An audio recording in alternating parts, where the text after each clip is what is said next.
I truly think that there are some really strong players like DT, like Zephyr. Like there are some very strong players, and I think they can make a very strong team. 100%. And I think it definitely will surprise some people. But will you be able to coach them? Uh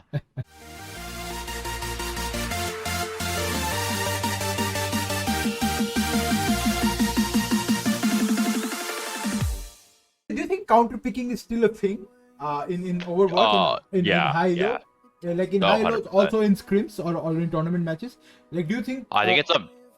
Oh, sorry. Go ahead. My Yeah, bad. You got me I mean, excited. yeah. The question I want to do. Like, if you're running Diva, right, and the opponent comes out on Zarya, I'm not saying that it's like 100% counter to it, but do you think it's still a counter, and we need to get adjusted to counter picking? And like, how does that work? Like that entire scenario. Like, how does the team respond to counter picking?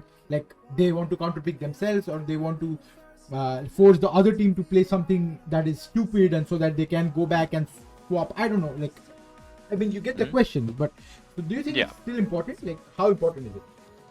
Yeah. So like, what I'll say to this is like, I think it depends a little bit on the meta, right? Right. But more so, in general, there's always going to be more optimal picks, is what I'll say, Yeah. into compositions that make things easier to play.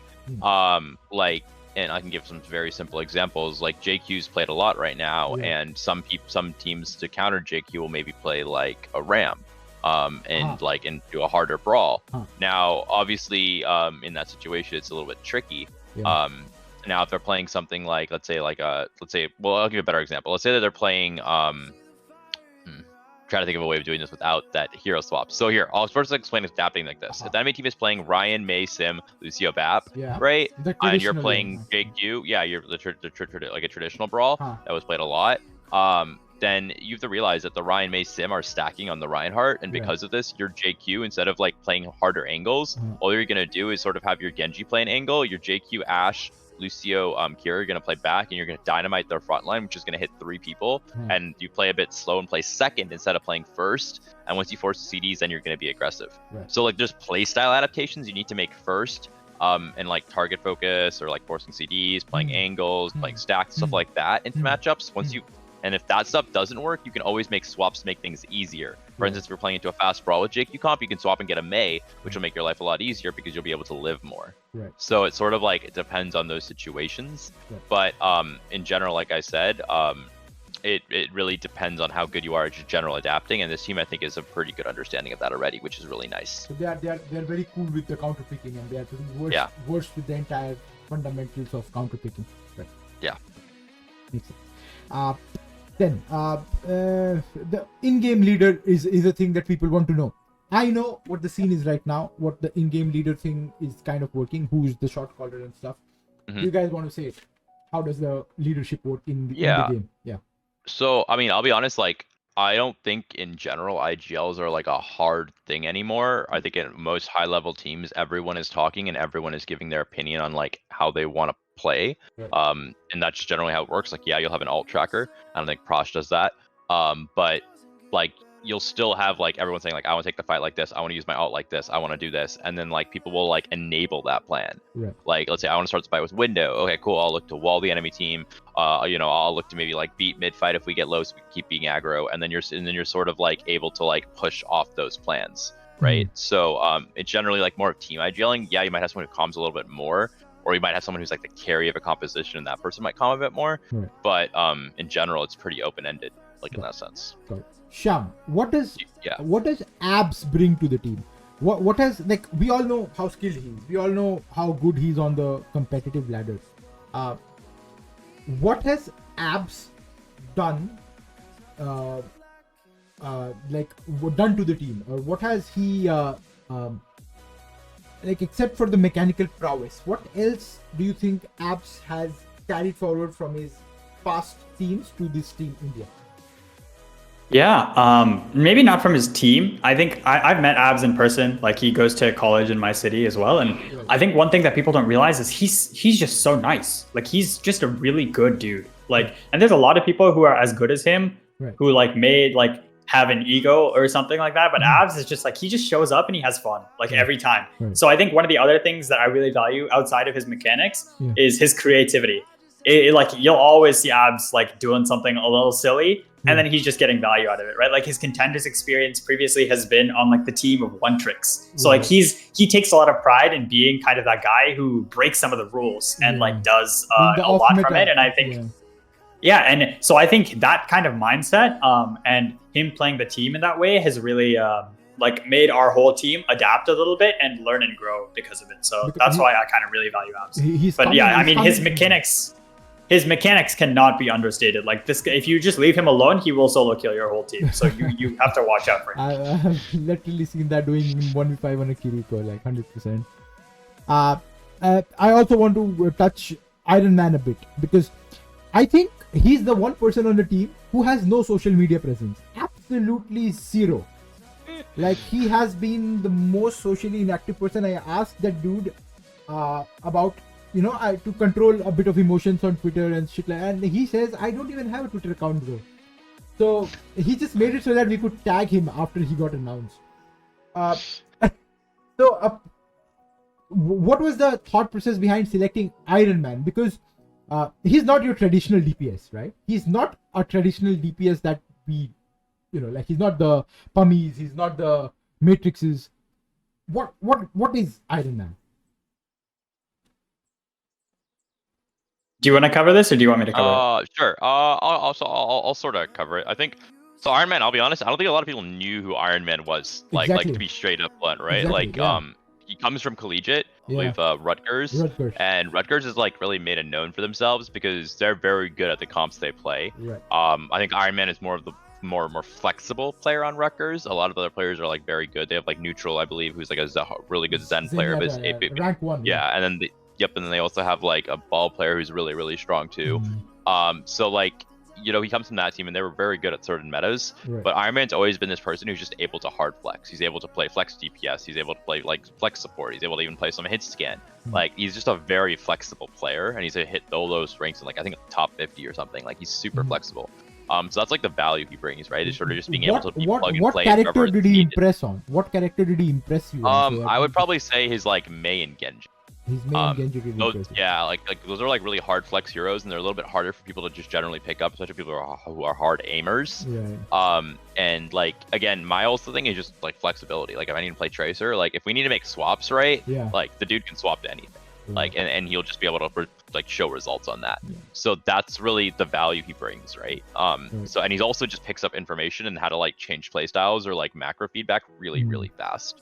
So he again just brings a lot of flexibility with him, and I really like him for that. And he's super adaptable, whether it's even calming more or like changing playstyles. Yeah, exactly. Anything you want to add, Sham? Yeah, I mean, I think when we think about our roster construction, we have a lot of players with really strong experience, and that means that we have a ton of ideas floating around, right? But it's kind of almost in the sense you don't always want too many cooks in the kitchen. So if we had 5 people who all had their own individual ideas, and I mean, we've seen this in so many other sports or things like that. It's like you assemble the superstar team and then the superstar team underperforms because they're all like infighting. We have none of that. And Iron Man is kind of the glue, I think, that really holds so much of the team together because he's willing to go with like any idea, and he's not going to force what he wants on anybody. So because he's such a good like team player, and because he sees himself as filling that team role. Exactly. And it's just so valuable for like what our team wants. If a teammate has a play, Iron Man is always going to be ready for it. Right. So whatever comp we adapt to, whatever situation, whatever map, he has a character to play in whatever sense. Like there will be a character on that roster that he's going to play on that map situation. I mean, comp, whatever. Yeah, makes sense. Because he was one of the unknown names in the tryouts, and he did really well. He did actually, like, he made it so tough for the other few DPSs, like, really skilled. I don't want to name them, but they were so skilled DPSs who got left out because of this dude. So he actually did so well in the tryout. Yeah, I think that says a lot to our tryouts. To be honest, I didn't really know too much about Iron Man either. I like literally like after I saw him play, I was like, oh, this guy should probably trials for some of these like top tier 3 teams. So like, oh, this guy should like maybe I should have a rig more. I want to play with him more, like watch him more.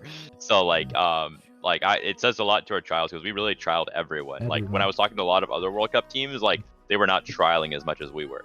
Like we did lots of blocks. Like the other teams were like pretty much doing 1 or 2 blocks. 16, I don't remember. Yeah. The Blizzard requirement was only that we needed to do 3 tryout practices. Yeah. And there were, I know firsthand, and I think it speaks to like how much we didn't want it. Like we saw many teams go through that process, and I won't obviously like throw shade on anybody, but they knew what roster they wanted before they did any of the 3 practice blocks. And then they ran those 3 practice blocks, and then they just went with it. And that was like, Nader and I and Shine, we all like sat out and we said, we don't want that to be the case at all. No single person had like a guaranteed path to just like being put on this roster. Like everybody needed to earn their spot, and I think everyone really did earn their spot. And they all of the players that we chose also agreed with that entirely. They wanted to be the best players, and like have no questions to be asked about them being the best players. 100%, yeah, makes sense. Everyone impressed at the equal level, at the same level, and we have a very formidable squad. There's nothing to add to it. There is a question which is related to this that I'll come to later, but there is a very technical mental question that I think both of you can partly answer.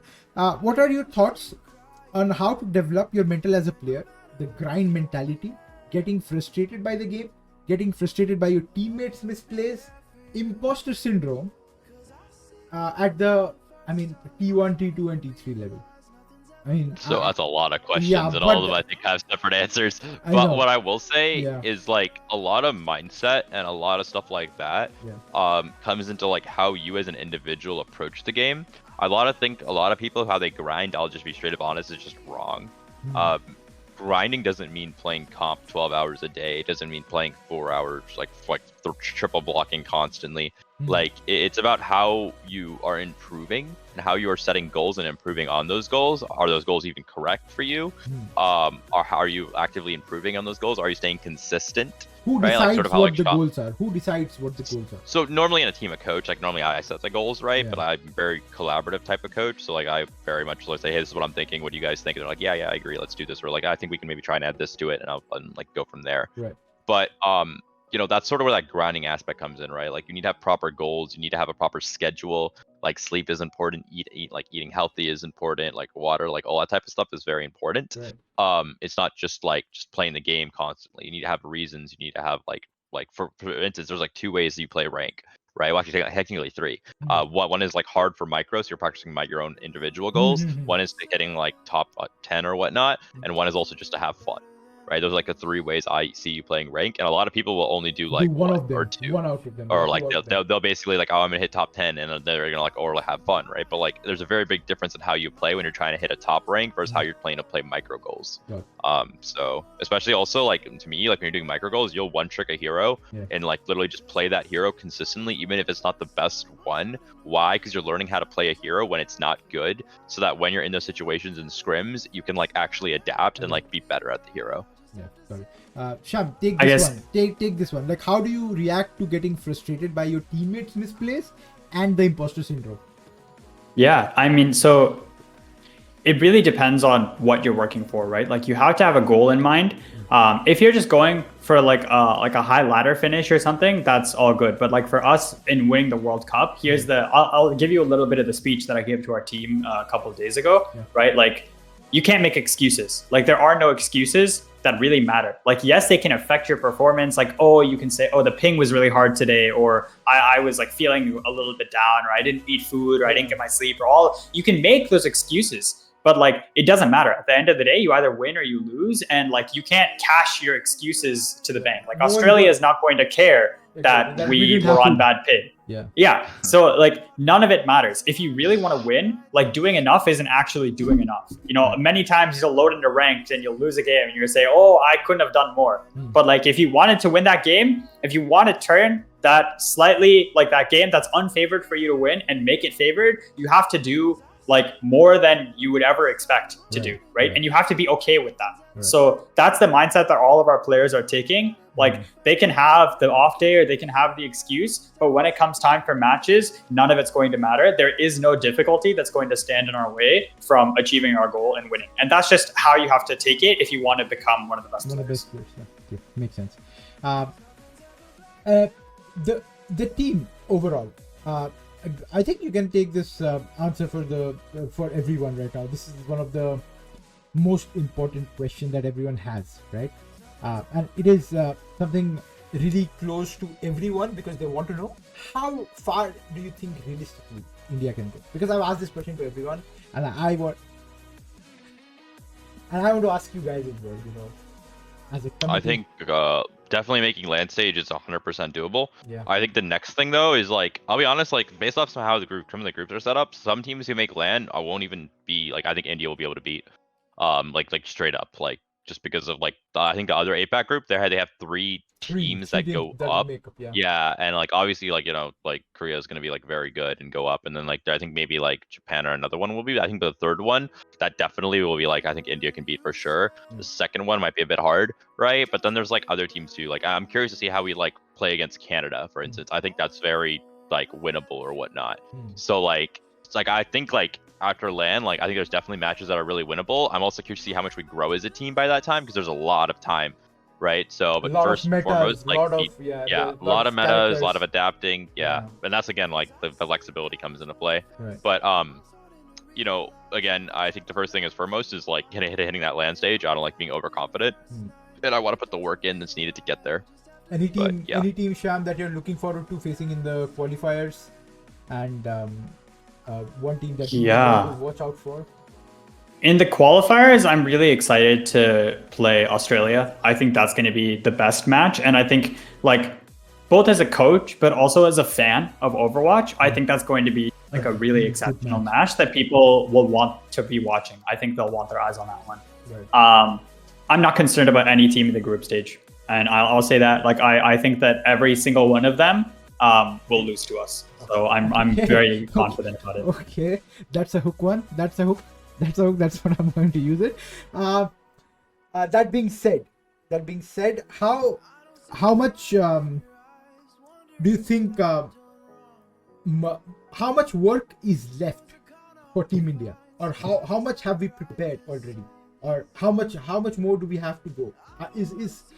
Is New Delhi still pretty far, or are we there? Well, there's many World Cup teams that almost aren't even scrimming or practicing because they just feel like, oh, like we'll either like show up to our group and we'll like fully win or we'll fully lose. So like there's a large range of how much practice. India has been super consistent about our practice. Like we are scrimming multiple times per week. We're getting VOD reviews in. So we are going to show up ready and prepared. As far as how much work is left, that's going to depend on our goal. I mean, to win the World Cup, there's no amount of work that will ever get done, right? Like we'll have to continue practicing and playing. Yeah. Right now, our major goal, I'd say, is focusing on like the ping hurdle because we will still be on ping. So getting players adjusted to that ping practice. So we've been getting a lot more ping practice in, and especially coming off the APAC exhibition match, that was a request that players had where we went down in a really close 2-3 series against Taiwan. All of them came out of that, and they didn't say, oh, like we should have won this series. They just said, okay, we need to win this series going forward. And the way that we are going to do that is if we get more practice on ping, because that's the thing that really messed us up for this series. So that's what we're really focused on, and that's kind of our goal. So we are working on the ping. They're actively taking ping as a actual hurdle, and we are actually trying to resolve it as much as we can. Because early on in our practice schedule, we were doing a lot more practice on low ping just to get like more team cohesion and like general game fundamentals down. But coming out of the APAC match, it was like, oh, this affected so much more than we were really like looking at. So let's make sure that like we get that ping practice in. Got it. Makes sense. Now, some very general question.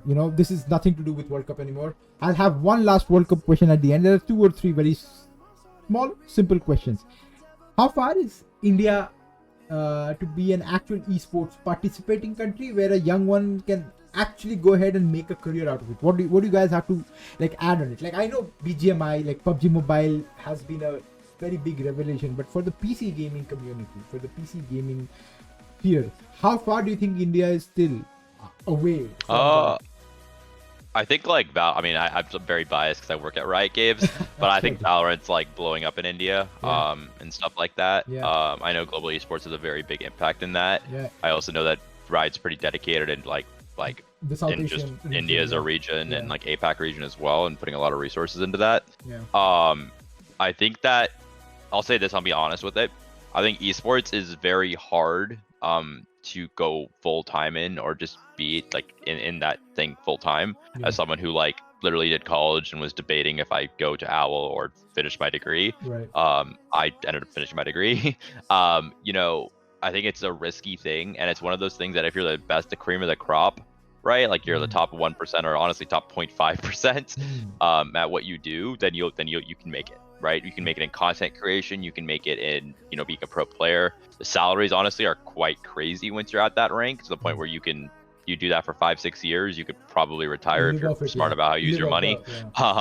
So like the thing is like hitting that like thing, right? But that's like a massive grind, and like there's an aspect of like, again, how you get there, right? And like also just how healthy the scene is too, right? A lot of people talk about the Overwatch scene. How is the Overwatch scene at the pro level right now? Well, it's sort of declining, unfortunately, in my opinion. Right? We'll see what happens after the season, what Blizzard does to keep it, you know, going. Yeah. But is that sustainable long term? Like, what are you gonna do after you're a pro player, right? So there's that aspect of stuff, and I think if you really want to go anywhere, right, in esports, I think the biggest thing you can do is build a brand. Because the brands hold a lot of value, and content creation and stuff like that is the most useful thing, because you can sell that to sponsors, you can like have like you can use that to like do other things, you can like open side businesses, and you can use brand to like just do multiple things, and that I think is very useful. But it's tricky when you're trying to hard grind the game and like also build a brand. I think that's hard, and a lot of players don't always want to do that, but I think that's like really useful in my opinion. So yeah. Makes sense. Sham, do you agree, or?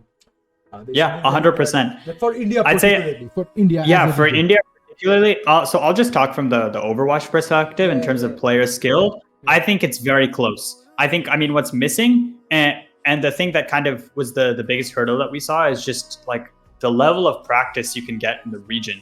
And I think that's kind of the issue, where like if we have players in North America and they go to play ranked, right? They can play against the Overwatch League professionals, like the best of the best players in the game. And a lot of those players are imported, like literally to play for the Overwatch League, right? So they have to sit around this area. And that means that just naturally, like some of these regions will get more exposure. And I mean, same thing with Korea, like the Korean contenders region has been so strong for so long, and they've had all the APAC OWL teams. So they've also really gotten strong, because every time they load up, they have to improve. And improvement only ever comes from the quality of practice that you have. So I think as far as the Indian region has gone, there's so many really talented players. And it's just about getting even more of those talented players, so that every time you load up for a game, you're getting top level practice.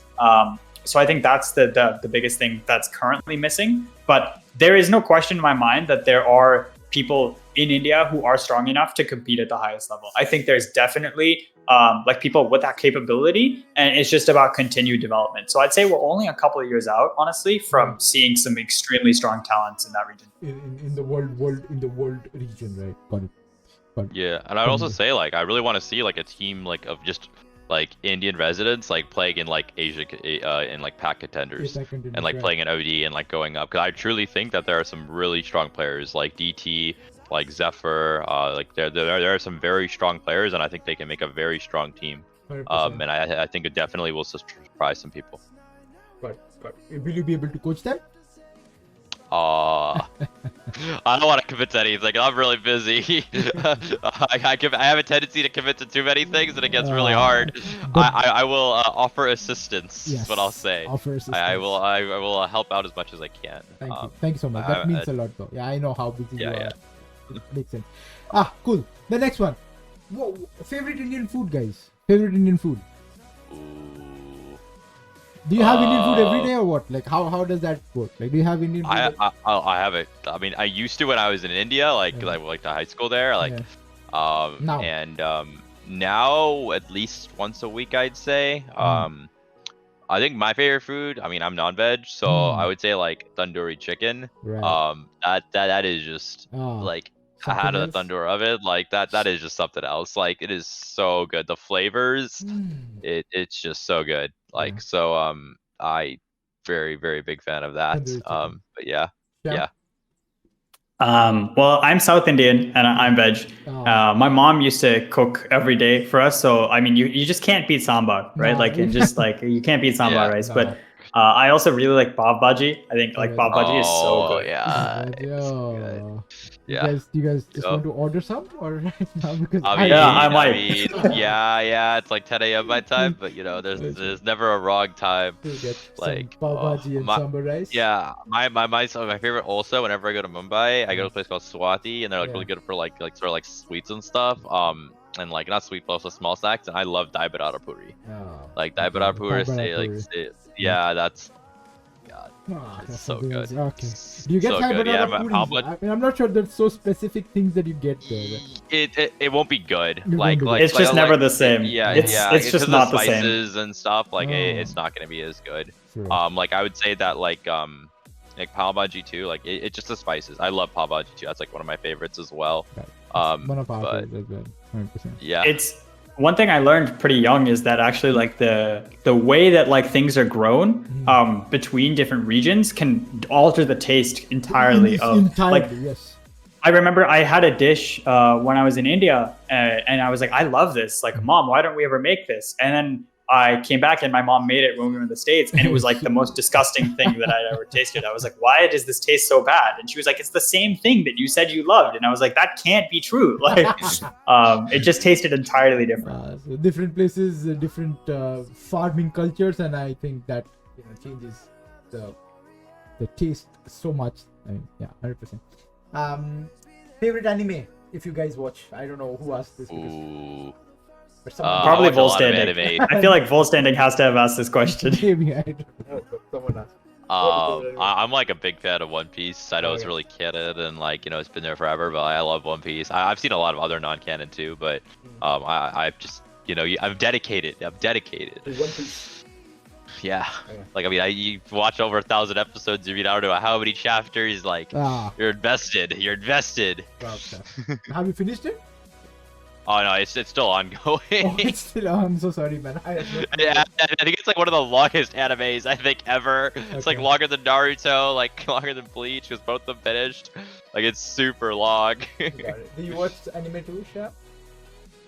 I only watch one. I watch Attack on Titan. That's the only anime that I've really watched, and it's very good. So I'm really excited for the final parts. I'm up to date. So yeah, I think there's like 2 more parts that need to come out for it to conclude, and I'm just like waiting. And I read through the rest of the manga too because I was curious, and then the ending had all the drama around it. So I'm excited to see if they change it for the show. For the show, okay. So One Piece for Natter and Attack on Titan for Sham. That's it. I don't want to ask more anime questions because I don't understand and I'll look like a fool. Anyway, final question, guys. I'll ask this final question. It has been a great interview.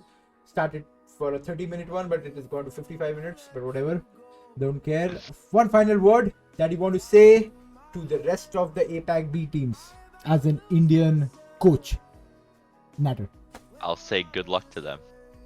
Okay, that is toxic. And Fox again, yes, I think. I'm saying good luck to them. Sure. That good luck is definitely a good luck. Thank you so much. And Sham, as the general manager of the Indian team, something that you would want to say to the rest of the teams in APAC? I can wish them good luck as well. I think we've had a great time, meeting all the other committee members and being cordial. But when it comes match time, it's not going to be pretty for them. It's not going to be pretty good. Okay. Thank you so much, guys. It's been a hell lot of fun. We should do more of these. I don't know how, but once we get through the qualifiers, we'll do more content like this. We'll try to, engage more with the community, keep them updated, because there's so much that we want to share. We are keeping it to ourselves right now. There's so much that I want to tell everyone that what we are planning, where we are. I'm so sorry, guys, I can't. But anyway, whatever we have in mind, I hope everything comes to place and we manage to make it past the qualifiers and make more content and take India to a very formidable position. Thank you so much, Sham. Thank you so much, Natter, for being a part of this podcast. It's been really fun, and I will see you guys around. Sounds good. Looking forward to it. Thank you so much. Thanks for having us. Yes. Namaste. Bye-bye. Bye.